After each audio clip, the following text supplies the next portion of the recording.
berriz ere burrukan 3. postu bat, beste podium bat, lehendakari txapelketan, eta maio laranja honetako puntuak biltzen, proba oso urrun dago, baina burrukan zaude eta hori albiste hona da.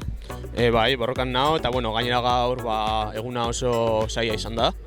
Berez niretzako, hasieran nil korte baten sartu da, nik ez neukan hankak berarekin egoteko, baina gero taldei esker eta lasterketa situazioi esker ondo salbatu du eguna.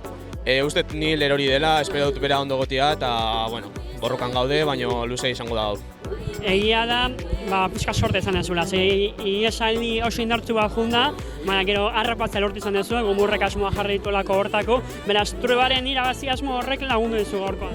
Bai, hola izan da, suerte eduki dut, eta gero suerte eukiarren, nire aukerak aprobetxatu ditut eta 3. postua lortu dut, orduan suerte izan da eta holan da txirrendularitza. Eskerrik asko. Eskerrik asko.